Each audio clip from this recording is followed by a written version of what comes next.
ओम शांति। 19 अक्टूबर 2023। बाबा के महावाक्य। मीठे बच्चे, पढ़ाई कभी भी मिस नहीं करना। पढ़ाई का शौक तब रहेगा जब पढ़ाने वाले बाप में अटूट निश्चय होगा। निश्चय बुद्धि बच्चे ही सर्विस कर सकेंगे। प्रश्न, बाप दादा को बच्चों की कौन सी बात सुनकर बहुत खुशी होती है?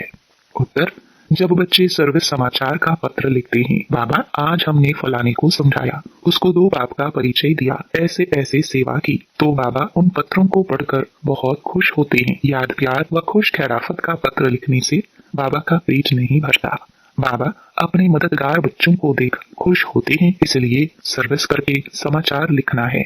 गीत चलो चले माँ। ओम शांति। बच्चे जानते हैं कांटून से फूलों की दुनिया में जाना है। सतयुगी दुनिया को दैवी फूल ही कहेंगे। कलयुग में मनुष्य हैं कांटे मिसल, एक दो को तंग करते, दुख देते रहते हैं। तुम बच्चे अब खुश होते हो कि चलो अब हम अपने उस दैवी फूलों के सुखधाम में चले। चलने का भी राज समझना है। चलेंगे तब जब अच्छी रीति पढ़ेंगे। पहले तो निश्चय चाहिए पढ़ाने वाला कौन है। यह बातें कोई वेद शास्त्र आदि में लिखी हुई नहीं है। भल गीता में राजयोग लिखा हुआ है। राजाई के लिए पढ़ाई है तो जरूर राजाई सत्युग में देंगे। पहले तो पढ़ाने वाले का निश्चय चाहिए। यह कोई साधु संत मनुष्य तो है नहीं, यह तो है निराकार, सब आत्माओं का बाप परमपिता परमात्मा। जिन्हों को कल्प पहले मुआफिक निश्चय होना होगा उन्हों को ही होगा। तुम देखते हो फूलों की दुनिया स्वर्ग में चलने के लिए हर एक का अपना अपना पुरुषार्थ है।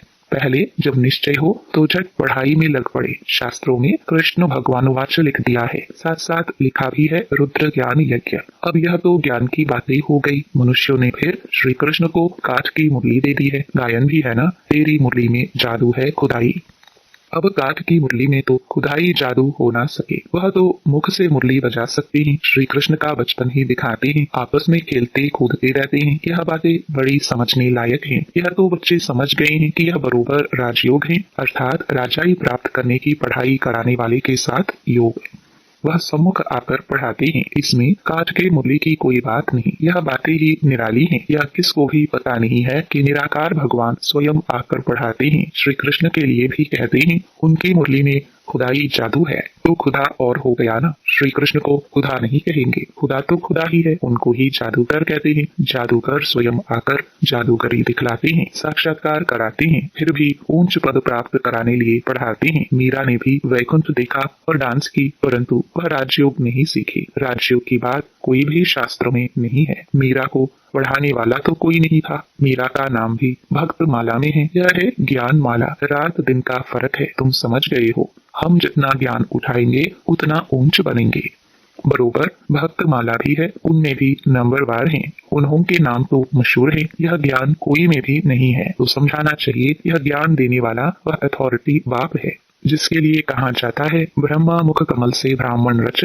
उन्हों को सभी वेदों शास्त्रों का सार सुनाते हैं। शिव बाबा को तो शास्त्र दे ना सके, क्योंकि वह तो है निराकार, तो ब्रह्मा द्वारा समझाते हैं। यह युक्ति रची है, परंतु यह सब बातें समझाने वाला वह एक है। दिखलाते भी हैं, ब्रह्मा द्वारा सार बतलाते हैं, तो जरूर समझाने वाला कोई दूसरा है ना। अभी तुम प्रैक्टिकल में देखते हो शिव बाबा जो ज्ञान सागर है, हमारा बाबा भी है। वह सम्मुख बैठे हैं, भारत में ही आते हैं और जरूर कोई के शरीर में आते हैं। यह ब्रह्मा का शरीर है। प्रजापिता ब्रह्मा होना भी जरूरी है। बरोबर प्रजापिता ब्रह्मा द्वारा ही बाप आकर ब्राह्मण धर्म रचते हैं। धर्म कैसे रचा जाता है यह भी तुम जानते हो। तुम प्रैक्टिकल में ब्रह्मा की संतान हो, कहते हो हम ब्राह्मण ब्राह्मणियां हैं, बाप से वर्षा ले रहे हैं। फॉलोवर तो कभी वर्षा ले ना सके, बच्चे ही बाप से वर्षा लेते हैं। तुम आकर बेहद के बच्चे बने हो। क्राइस्ट के फॉलोवर कहेंगे, बच्चे नहीं। बुद्ध के गुरु नानक के फॉलोवर ही कहेंगे, बच्चे नहीं। यहाँ तुम बच्चे हो। प्रजापिता वह भी बाप ठहरा और शिव बाबा भी बाप हो गया। वह निराकार है, यह साकार अलग है। इस साकार द्वारा ही शिव बाबा ने बच्चों को रचा है। अब तुम्हारे में भी कोई को तो पक्का निश्चय है, कोई को नहीं है। लॉटरी है बहुत बड़ी। तुमने अपनी शरीर निर्वाह अर्थ कर्म भी करना है और फिर यह ज्ञान भी सीखना है। उस पढ़ाई में बहुत मेहनत करनी पड़ती है। यहाँ भी बाप कहते हैं एक घड़ी आधी घड़ी पढ़ो जरूर। अच्छा, कोई कारण से रोज नहीं पढ़ सकते हो तो पहले 7 रोज पढ़कर फिर मुरली के आधार पर चल सकते हो। लक्ष्य पकड़ लिया, बाकी है टाल डाल पत्ते आदि को समझना। ये सब भी चक्कर में आ जाता है। तुमको 84 जन्मों का राज भी समझाया है। झाड़ में डिटेल है, चक्कर में नक्शल है। समझाया भी है यह वैराग्य मनुष्य सृष्टि के धर्म है। पहले एक धर्म रहता है, फिर वृद्धि होती है। झाड़ भी दिखाया है कैसे फाउंडेशन निकलता है, कितना सहज राज है। ड्रामा और झाड़ को समझना है, बुद्धि में धारण करना है और दूसरों को समझाना है। दो बाप की पॉइंट तो जरूर समझानी है। बेहद के बाप से स्वराज्य मिलता है, इसलिए राजयोग जरूर सीखना पड़े। परमपिता परमात्मा ही स्वर्ग की स्थापना करते हैं, जिसको कृष्णपुरी भी कहते हैं। कंसपुरी में तो कृष्णपुरी स्थापन हो ना सके, इसलिए संगम रखा हुआ है। तुम बच्चों के लिए यह संगम युग है, बाकी और सबके लिए कलयुग है। तुम ही संगम से फिर सतयुग में जाने वाले हो, यह निश्चय चाहिए। अभी हम संगम पर हैं, संगम युग याद रहे तो सतयुग भी याद रहे और सतयुग स्थापन करने वाला भी याद रहे, परंतु घड़ी घड़ी भूल जाते हैं। तुम समझते हो अभी हम संगम पर हैं, बेहद का बाप आते ही हैं कल्प के संगम युगे। गीता में भूल कर दी है, गीता से तैलुक रखने वाले सिर्फ भागवत महाभारत आदि है। बाप समझाते हैं तुम सब सीताए हो, मैं राम हूँ। तुम रावण राज्य रूपी लंका में पड़े हो, वह लंका नहीं, ऐसे नहीं, वहाँ कोई रावण राज्य था। सतयुग में लंका आदि होती नहीं। उस तरफ बौद्ध धर्म है, अभी बौद्ध धर्म बहुत फैला हुआ है। अब यह तो बच्चों को समझाया गया है। भारत पहले बिल्कुल पवित्र था, सुख शांति थी, एक ही देवी देवता धर्म था। पहले पहले तो यह निश्चय पक्का रहना चाहिए कि यह हमारा बेहद का बाप है, उनसे वर्षा लेना है। पुरुषार्थ में कभी चूकना नहीं है। निश्चय बिगड़ पुरुषार्थ भी कैसे करेंगे। बाप पढ़ाते हैं उनसे स्वर्ग का सदा सुख का वर्षा मिल रहा है, यह तो सर्टेन है। स्कूल में बिगर निश्चय अथवा एम ऑब्जेक्ट थोड़ी बैठेंगे, वहाँ तो सब्जेक्ट बहुत होती है, मार्जिन होती है। यहाँ तो एक ही सब्जेक्ट है, एक ही सब्जेक्ट से इतनी बड़ी राजधानी स्थापन हो जाती है। जो नहीं पढ़ते हैं तो पढ़े हुए के आगे भरी ढोएंगे। प्रजा में भी जो अच्छी प्रजा होंगे उनके आगे कम दर्जे वाली प्रजा भरी ढोएंगी। प्रजा भी नंबरवार तो है ना, कोई गरीब कोई साहूकार एक न मिले दूसरे से। कैसा यह ड्रामा है। सभी मनुष्यों के फीचर्स ड्रामा में नोंद है। पाठ बजाने के लिए कितनी गुह्य बातें हैं जो धारण कर यथार्थ रीति समझाना है। सब तो नहीं समझा सकते, कितनी अच्छी बातें समझाते हैं। निश्चय में ही विजयी है, निश्चय होगा तभी पढ़ेंगे। कोई तो संशय बुद्धि हो, पढ़ाई को छोड़ देते हैं।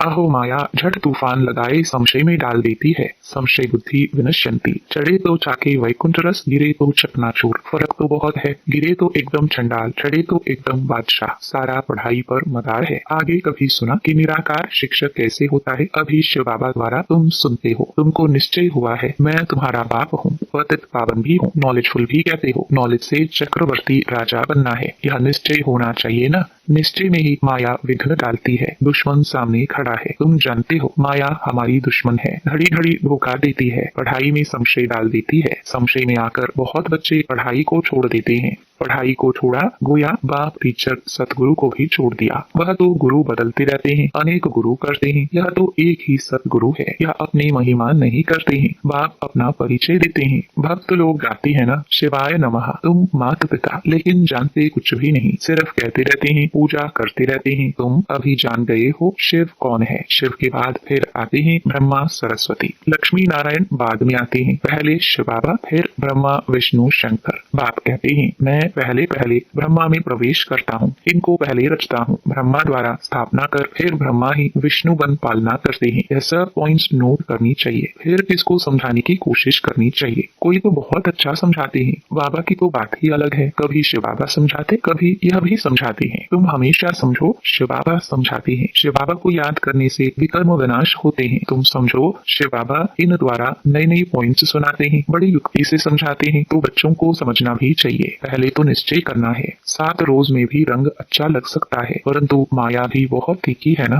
पहले पहले तो निश्चय बैठे कि बाप परमपिता परमात्मा स्वर्ग का रचयिता है, तो जरूर उसने ही राजयोग सिखाया होगा। श्री कृष्ण सिखला न सके, उनका आना ही सत्युग में होता है। स्वर्ग का रचयिता शिव बाबा है। अगर कोई कहे श्री कृष्ण के तन में आया, परंतु श्री कृष्ण तो उस रूप में आ न सके, उनका आना ही सत्युग में होता है। बाबा किसी के गर्भ से तो जन्म नहीं लेता, इनके तन में प्रवेश कर इनका भी परिचय देता है कि इनका नाम ब्रह्मा हमने क्यों रखा। यही शुरू से लेकर अंत तक पाठ बजाते हैं। तुम्हारे भी बहुत अच्छे अच्छे नाम रखे थे, कितने बच्चों के नाम आए, वंदर है ना। फट से 200-250 के नाम आ गए। इतने नाम तो यहाँ के ब्राह्मण लोग दे न सके। संदेशी फट से नाम ले आई, बेहद के बाप ने नाम रखे। वंदर है, वंडरफुल बाप, वंडरफुल एम ऑब्जेक्ट। तुम सो राजाओं के राजा बनेंगे। लक्ष्मी नारायण का चक्र बड़ा क्लियर है, ऊपर में त्रिमूर्ति का चक्र बड़ा एक्यूरेट है। 84 जन्म भी जरूर लेने हैं। कलयुग का अंत, पतित, सत्युग की आदि, पावन। बच्चों को सर्विस का सबूत देना चाहिए। बाबा हमने भी यह छोटे छोटे पर्चे छपवाए, ऊपर में शिव, त्रिमूर्ति और 2 बाघ का परिचय हो। यह पॉइंट जरूर होनी चाहिए। ऐसे ऐसे पर्चे छपवा कर खूब सर्विस करके समाचार देना चाहिए, तब बाप की दिल पर चढ़ेंगे। चिट्ठी सिर्फ खुश खैराफत की नहीं, सर्विस करके समाचार लिखना है कि बाबा यह सर्विस की। सिर्फ याद प्यार लिखने से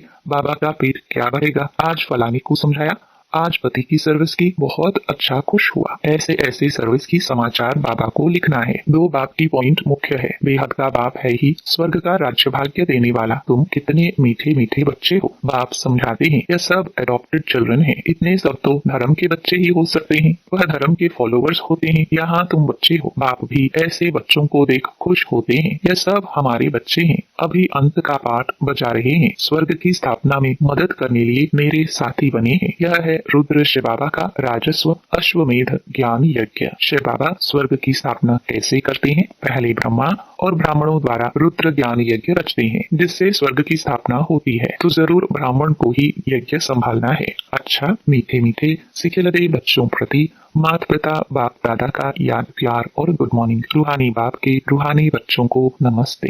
धारणा के लिए मुख्य सार। पहला, निश्चय बुद्धिवन पढ़ाई करनी है। कभी भी किसी बात में संशय नहीं उठाना है। निश्चय में ही विजयी है। दूसरा, बाप का साथीपन। स्वर्ग की स्थापना में पूरा मददगार बनना है। यज्ञ की संभाल करने वाला पक्का ब्राह्मण बनना है। वरदान, ज्ञान स्वरूप बन, कर्म फिलॉसफी को पहचान कर चलने वाले कर्म बंधन मुक्त भव। कई बच्चे जोश में आकर सब कुछ छोड़ किनारा कर तन से अलग हो जाते, लेकिन मन का हिसाब किताब होने के कारण खींचता रहता है, बुद्धि जाती रहती है। यह भी एक बड़ा विघ्न बन जाता है। इसलिए कोई से किनारा भी करना है तो पहले निमित्त आत्माओं से वेरीफाई कराओ, क्योंकि यह कर्मों की फिलॉसफी है। जबरदस्ती तोड़ने से मन बार बार जाता रहता है। तो ज्ञान स्वरूप होकर कर्म फिलॉसफी को पहचानो और वेरीफाई कराओ, तो सहज कर्म बंधन से मुक्त हो जाएंगे। स्लोगन, अपने स्वमान की सीट पर सेट रहो तो माया आपके आगे सरेंडर हो जाएगी। ओम शांति।